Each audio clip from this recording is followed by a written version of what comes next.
Now, I'd love your calls on whether you miss anything about lockdown. Pick up the phone. Tell us what you miss about lockdown. 0207 862 2222. Almost a third of 16 to 24-year-olds have reported feeling happier in lockdown. Isn't that amazing? In a focus group about the pandemic, people said they preferred the peace and quiet, not having to socialise, being able to stay at home, having more time for hobbies. Of course, it wasn't enjoyable for many of us. Numerous studies have since found that incidences of anxiety and depression increased, domestic violence increased, and children's education suffered. But for many, there will be one thing they missed. So I've got a little over here. We can do a little word cloud, okay? Because I've got this board, and I know I'm going to get a shock off it. Right, so I'm going to just start. My one is that when I was on the roads, there was no traffic. So I'm trying to do one word here, and I'm putting no traffic as a single word. This is our word cloud. Marina Purkiss, what was yours? Slower pace of life. No, that's not one word. Pace. Pace. Pace. Yours 5 is 2 mile an hour. words. Yours is 2 words, Jeremy. No, I've written it as one word. Peter, what do you Family miss? dinners. Family dinners. I love this. Our friend Graham Taylor is on the line. Graham, what's your one word? Tranquility and bliss. Bliss, mate, is a lovely word. We don't hear it enough. Peter, so you actually, Graham, you felt you had bliss during it, did you? Yeah, well, the biggest psyop in history turned out to be a great benefit for me and my family, and it was blissful. We were living in Whitby at the time, which is a busy coastal resort, and suddenly it went quiet. The skies cleared, the smog lifted, there was no aeroplanes polluting the world. It was blissful. I love that. Stay with us. So bliss, pace, lack of it, dinners, and no traffic. It's one word, okay? So intimacy is another one. Intimacy, Marina. You were forced to be more intimate with the people that you lived with. Right. You had, because they were your sole company. You're right. Particularly, actually, with young family. I mean, the idea of having to have the kids at home and then we had to go. I remember us having to go to the park and you were allowed to sit on a bench only if you were eating something. So you could say, well, we're having a packed lunch, but you couldn't be loitering on a bench. So park, I'm going to write park. I've got two words now. Quizzes. Quizzes. Quizzes. Yeah, lots of people doing online quizzes. What about Shania? Do you know why I'm saying that, Peter Bleksley? Dancing. I missed dancing. Right, let's see Peter doing his Shania impression during lockdown. Let's go, girls.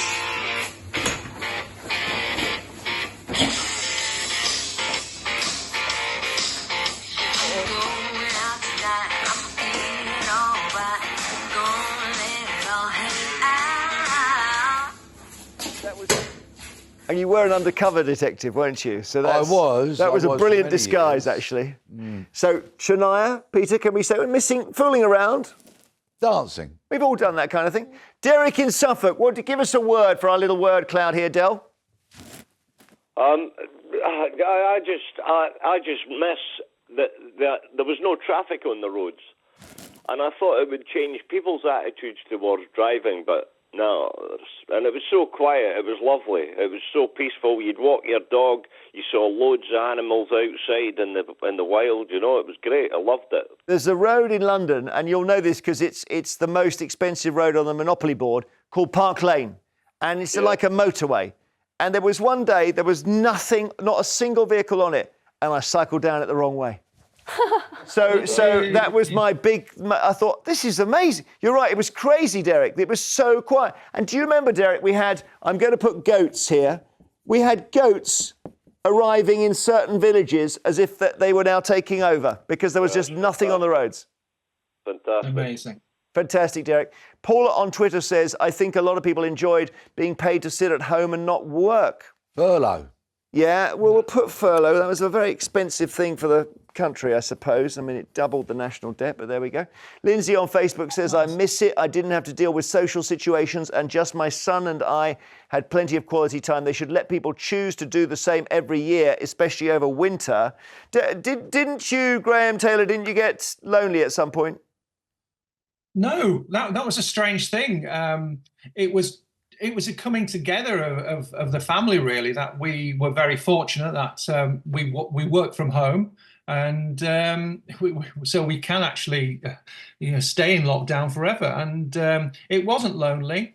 We did keep in contact with people. I played Popmaster every day at 10:30, and knew there were millions of people out there doing the same. The radio provided a great link to the world, your channel in particular, and there was no loneliness. I can understand people getting lonely, and I think the damage done to people was the psychological pressure put on them by Project Fear. I think that was what caused the main trouble, was that the anxiety levels were raised. I just realized it was all a big ruse and just got on with it. You said radio and TV, because obviously this show as well, we very much felt very privileged to be communicating in a very different way with our audience. And I'm going to put radio and TV there, so because I think that was an amazing moment for any broadcaster to realize you were in this rather special space with your audience. Okay, Bex in Oxfordshire, hi.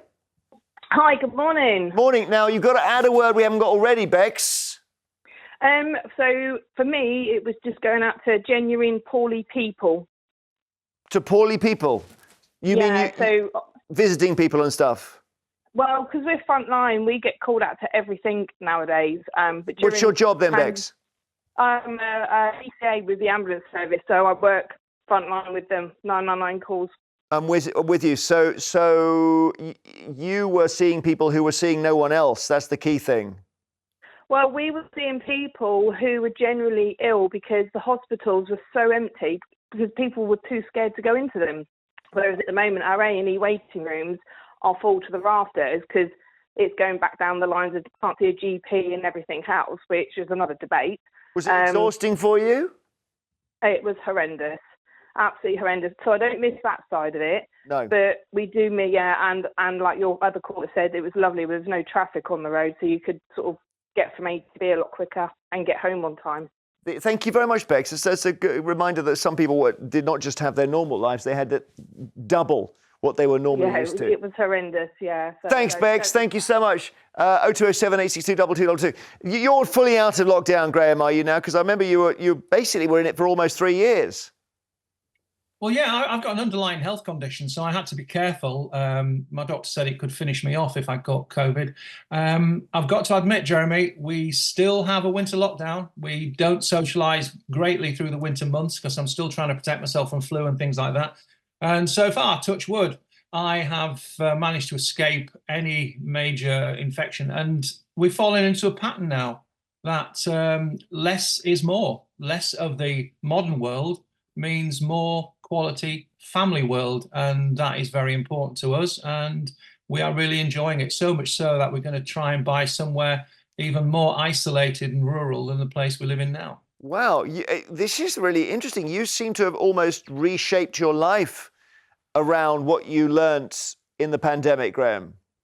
I certainly have. I've learned not to believe the press. I've learned that life and home is a better quality with less things in it, less computer time, less social media, less television even, and just being a family and doing family things and enjoying ourselves in that way, and having a smaller circle of friends. Marina, you had your second baby in lockdown. First baby. Your first baby, so you became a mum in lockdown. Was that so? You missed out on all the new mum socialising. I did, but in a way, the positive I take from it is that again, we were in our little love bubble with our little newborn, nice. And it was quite cute in a way. But no, I did get to a point where there was nothing to do, and I would just put him in the baby carrier, and I would just go walking for like 2-3 hours a day. Wow! Can I write baby down there? Is that okay? Yeah. Anyone with a new baby in lockdown, arguably there were benefits. I mean, I know some people did feel very isolated. Obviously, I had to give birth, and my husband was only allowed in for like a very small amount of time. Of course. That wasn't fun. No, exactly. Laura in East Sussex, hi. Hello. We're doing a little word cloud of things that we liked about lockdown. We were admitting there were certain good things about it. Yes. Well, I would say community. We did a lot of help for our elderly neighbours, lots of their shopping and everything else. Yeah, I mean, I thought the community was the thing we lost, strangely. I thought that's the whole point, is that lockdown was about us all isolating. So that I don't know how community fits into it, but you tell me. Well, my husband, he was on furlough, and so he was doing all the shopping for our elderly relatives. Sorry, I've got a cold. Excuse my voice. Don't you worry. Everyone's got it. Yeah, but yeah, he was going out and doing all their shopping, living on their doorsteps for them, and everyone was just sort of kind to each other. There's the word, Peter. We were kinder. Is that possible? I think we probably were. I've got a word that I'd like to add, if I may, and that was writing, because I was very fortunate to have a contract to write a book, which I got virtually as lockdown kicked in. Brilliant. So I had the great pleasure of sitting upstairs in my grandly named office, which is basically the spare bedroom, and bashing out 2,500 words every day. And that was a great sort of antidote to everything else that was going on. Good time to write. Of course, Graham, another writer. Did you write during lockdown? I bet you did. I wrote 3 books during lockdown. They're all going to be published this year. So it was a great time. And let's not forget our musicians. Lockdown was a blessing to so many musicians. And if you listen to the albums, if you listen to Six Music, to Radcliffe and McConey and the stuff they're playing, all that was produced during lockdown. In so many ways, it aided the creative community of this country.